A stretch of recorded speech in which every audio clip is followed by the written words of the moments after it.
Saudara, sidang perintangan penyidikan pembunuhan Yosua pekan ini beragendakan para terdakwa saling bersaksi satu sama lain. Ferdy Sambo juga turut hadir sebagai saksi. Salah satu poin yang jadi perdebatan adalah arti perintah mengamankan CCTV oleh atasan. Saya hanya diminta atau diperintahkan oleh Pak Agus untuk 2 titik CCTV itu saja. Pak Agus mana? Pak Agus Nurpatria. 2 titik CCTV yang ada di Agus Nurpatria terdapat ini. Siap. Ya. Hanya itu. Hanya itu. Coba ditegaskan ya, CCTV atau DVR? DVR yang mulia. DVR ya. CCTV paket ini dengan kameranya bersama DVR-nya. DVR-nya saja. Oh, oke, satu paket lah sama kameranya nggak diambil. Tidak. DVR. Inilah pengakuan Irfan Widianto, terdakwa perintangan penyidikan pembunuhan Yosua dalam sidang Kamis lalu. Dalam persidangan, Irfan mengaku diperintah Agus mengambil DVR CCTV Kompleks Duren 3 dan juga mengambil DVR CCTV yang ada di rumah Ridwan Soplanit. Lalu bagaimana tanggapan Agus Nurpatria atas kesaksian Irfan? Agus menyebut perintahnya adalah mengamankan. Yang pertama saya sampaikan di sini dan saya bantah, saya luruskan bahwa saya tidak pernah memerintahkan saksi untuk mengganti DVR. Saat itu saya hanya memerintahkan cek dan amankan.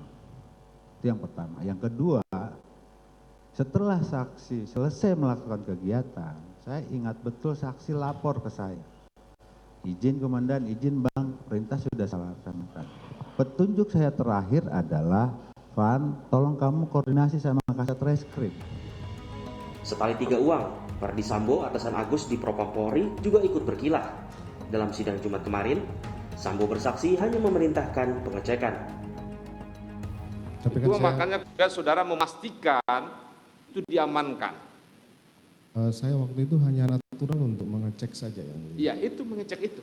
Iya. Betul seperti itu kan? Untuk mengecek itu. Tetapi Ferdy Sambo tak menampik memerintahkan pemusnahan rekaman CCTV di laptop Baikuni Wibowo. Pasalnya rekaman tersebut tak sesuai dengan skenario yang ia buat. Pada saat di ruangan kerja saya, Iya, saudara manggil Arif Arifin. Arif Rahman, Arif Rahman.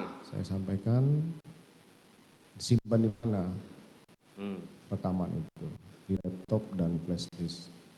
Ya sudah, kamu hapus dan musnahkan.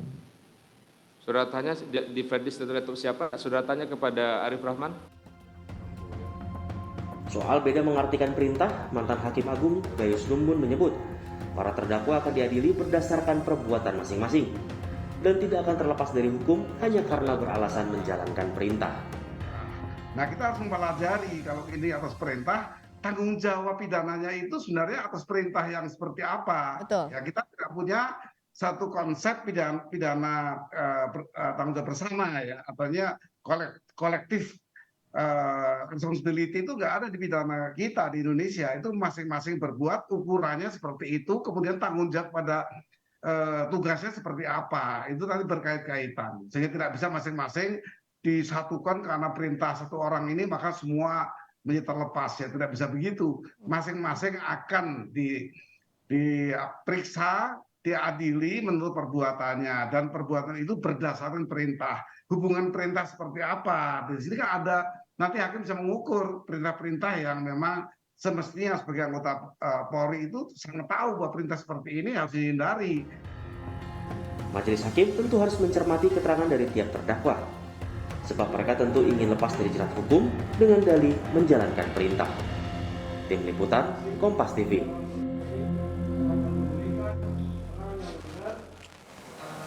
Saudara, jurnalis Kompas TV Gracia Adur sudah bersiap dengan ulasan lengkap soal lanjutan sidang pembunuhan Brigadir Yosua Huta Barat langsung dari Mabes Polri Jakarta. Selamat siang Gracia, setelah Sambo mengaku memerintahkan anak buahnya mengamankan CCTV, apalagi fakta penting dalam sidang pembunuhan Yosua? Baik Mercy dan juga saudara, ada fakta-fakta persidangan yang menarik di tanggal 12 hingga 16 Desember 2022. Kita ke kasus perintangan penyidikan terlebih dahulu. Bahwa sebelumnya Verdi Sambo ini menjadi saksi dengan terdakwa Irfan Widianto. Kalau bicara soal latar belakang dari Irfan Widianto, ia merupakan lulusan Akpol ataupun Akademi Kepolisian terbaik di tahun 2010.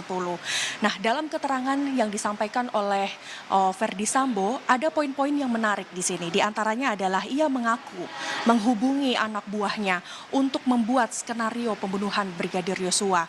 Kemudian yang kedua, ia juga memerintahkan rekaman CCTV di laptop Baikuni Wibowo untuk segera dimusnahkan atau dihapus. Tetapi ketika dilihat oleh anak buahnya, isi CCTV itu sangat berbeda dengan skenario yang disampaikan ataupun keterangan yang disampaikan Verdi Sambo terhadap anak buahnya. Selain keterangan yang disampaikan oleh Verdi Sambo, ada pun pengakuan yang disampaikan oleh Irfan Widianto. Yang pertama adalah Irfan Widianto ini mendapatkan perintah dari atasannya yaitu Agus Nurpatria untuk mengamankan DVR CCTV yang berada di Jalan Duren 3 Jakarta Selatan. Sebetulnya Irfan Widianto ini juga sempat mengatakan bahwa ia tidak berani menolak perintah atasannya untuk mengamankan CCTV ini. Selain Irfan Widianto, ada juga keterangan menarik yang disampaikan oleh Cuk Putranto.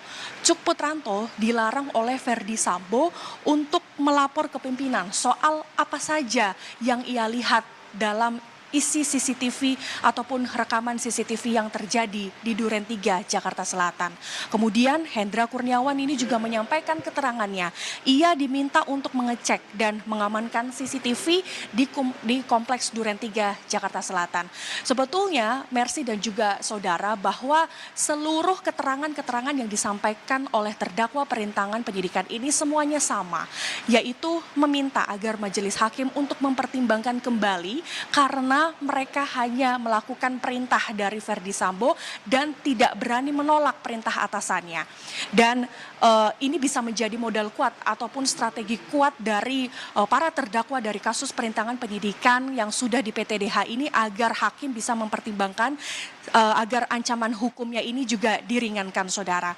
Nah, kemudian kita beralih ke kasus pembunuhan berencana Brigadir Yosua yang melibatkan kelima terdakwa ini, saudara. Yang pertama yang menarik pada hari Senin tanggal 12 Desember 2022.